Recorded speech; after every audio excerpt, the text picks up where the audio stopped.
ഇന്ത്യയും അമേരിക്കയും തമ്മിലുള്ള രൂക്ഷമായ വ്യാപാര തർക്കങ്ങൾക്കിടെ മഞ്ഞുരുകാനുള്ള സാധ്യതകൾ തെളിയുന്നു. ഇന്ന് 75 വയസ്സ് തികഞ്ഞ പ്രധാനമന്ത്രി നരേന്ദ്രമോദിക്ക് ജന്മദിന ആശംസകൾ നേർന്ന് അമേരിക്കൻ പ്രസിഡന്റ് ഡൊണാൾഡ് ട്രംപ്. ഫോണിലൂടെയാണ് ട്രംപ് ജന്മദിനാശംസകൾ നേർന്നത്. ഇരു രാജ്യങ്ങളും തമ്മിൽ സഹകരിച്ച് പ്രവർത്തിക്കേണ്ടതിന്റെ പ്രാധാന്യം ഊന്നിപ്പറഞ്ഞുകൊണ്ടാണ് ഫോൺ സംഭാഷണം അവസാനിച്ചത്. പഹൽഗാം ഭീകരാക്രമണത്തിന് പകരമായി ഇന്ത്യ നടത്തിയ ഓപ്പറേഷൻ സിന്ദൂരിന്റെ ഭാഗമായി ബഹാവൽപൂരിൽ ഉണ്ടായ ആക്രമണത്തിൽ തങ്ങളുടെ തലവൻ മസൂദ് അസറിന്റെ കുടുംബാംഗങ്ങൾ കൊല്ലപ്പെട്ടതായി ആദ്യമായി തുറന്ന് സമ്മതിച്ച് ഭീകര സംഘടനയായ ജെയ്ഷെ മുഹമ്മദ്. ജെയ്ഷെ കമാൻഡർ മസൂദ് ഇല്യാസ് കശ്മീരിയാണ് ഇക്കാര്യം വെളിപ്പെടുത്തിയത്. സാമൂഹിക മാധ്യമങ്ങളിൽ പ്രചരിക്കുന്ന ഒരു വീഡിയോയിലൂടെയാണ് കശ്മീരിയുടെ തുറന്നു പറച്ചിൽ. ഗാസയിൽ കരയാക്രമണം ശക്തമാക്കി ഇസ്രായേൽ. ശക്തമായ ആക്രമണമാണ് ഗാസയുടെ വിവിധ ഭാഗങ്ങളിൽ നടക്കുന്നത്. ഇതോടെ ഇന്ന് മാത്രം 78 പലസ്തീനികൾ കൊല്ലപ്പെട്ടുവെന്നാണ് അന്തർദേശീയ മാധ്യമങ്ങൾ റിപ്പോർട്ട് ചെയ്യുന്നത്. പലസ്തീൻ പ്രദേശത്തെ പൂർണ്ണമായി കീഴടക്കുകയെന്ന പദ്ധതിയുടെ ഭാഗമായിട്ടാണ് ഇസ്രായേൽ സേന കരയാക്രമണം ആരംഭിച്ചിരിക്കുന്നത്. പതിനായിരക്കണക്കിന് ആളുകൾ ഇതിനോടകം തന്നെ പ്രദേശത്തു നിന്നും പലായനം ചെയ്തു കഴിഞ്ഞു. 2020 ഡൽഹി കലാപവുമായി ബന്ധപ്പെട്ട കേസുകളിൽ പോലീസിനെതിരെ രൂക്ഷ വിമർശനവുമായി രാജ്യ തലസ്ഥാനത്തെ കോടതികൾ. കലാപവുമായി ബന്ധപ്പെട്ട് വിധി വന്ന 93 കേസുകളിൽ പോലീസിന്റെ കൃത്യവിലോപം വ്യക്തമായതായി വിവിധ പ്രാദേശിക കോടതികൾ ചൂണ്ടിക്കാട്ടി. നിയമസഭാ തിരഞ്ഞെടുപ്പ് നടക്കാനിരിക്കുന്ന ബീഹാറിൽ ബിജെപി വലിയ പദ്ധതിയാണ് ഒരുക്കുന്നത്.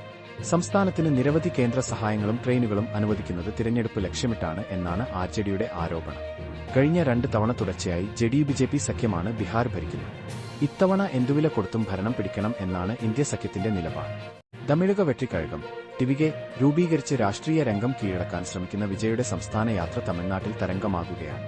കഴിഞ്ഞയാഴ്ച യാത്ര തുടങ്ങിയ വേളയിൽ തൃച്ചിയിൽ ജനക്കൂട്ടത്തെ നിയന്ത്രിക്കാൻ ഏറെ പാടുപെട്ടു.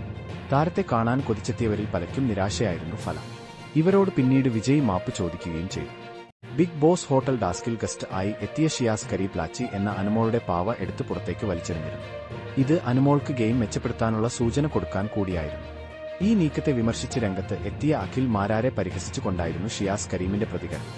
അഖിൽ മാരാർ ആരാണെന്ന് ചോദിച്ച ഷിയാസ് അഖിൽ ചെയ്യുന്നതെല്ലാം മണ്ടത്തരം ആണെന്നും പറഞ്ഞു. ബിഗ് ബോസ് സീസൺ 7 ഹോട്ടൽ ടാസ്കിന്റെ ഭാഗമായി മുൻ ബിഗ് ബോസ് താരം കൂടിയായ റിയാസ് സലീം ഹൌസിലേക്ക് കയറിയിരിക്കുകയാണ്. ഹൌസിലേക്ക് കയറി വന്ന റിയാസ് പ്രധാനമായും ഉന്നം വെച്ചത് ലക്ഷ്മിയെയാണ്. ആദിലയ്ക്കും നൂറയ്ക്കുമെതിരെ ലക്ഷ്മി കൈക്കൊണ്ട നിലപാട് തന്നെയാണ് റിയാസ് ചോദ്യം ചെയ്യുന്നത്.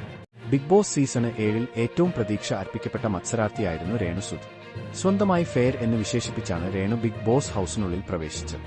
ഹൌസിനുള്ളിലെ ടാസ്കുകളിലും ബിഗ് ബോസ് ഹൌസിനുള്ളിലെ തർക്കങ്ങളിലും രേണു എന്ത് നിലപാട് എടുക്കുമെന്ന ആകാംക്ഷയിലാണ് പ്രേക്ഷകർ കാത്തിരുന്നത്. എന്നാൽ ലക്ഷക്കണക്കിന് ഫോളോവേഴ്സിനെ നിരാശപ്പെടുത്തി മങ്ങിയ പ്രകടനമാണ് രേണു കാഴ്ചവച്ചത്. ബിഗ് ബോസ് മലയാളം സീസൺ 5 വിജയിയായ അഖിൽ മാരാർക്ക് ചുട്ട മറുപടിയുമായി സീസൺ 1 മത്സരാർത്ഥിയായ ഷിയാസ് കരീം. ബിഗ് ബോസിലേക്ക് ഹോട്ടൽ ടാസ്കിലെ ഗസ്റ്റ് ആയി ഷിയാസ് കരീം പോയിരുന്നു. പിന്നാലെ അനുമോളുടെ പാവയെ എടുത്ത് പുറത്തേക്ക് എറിഞ്ഞു.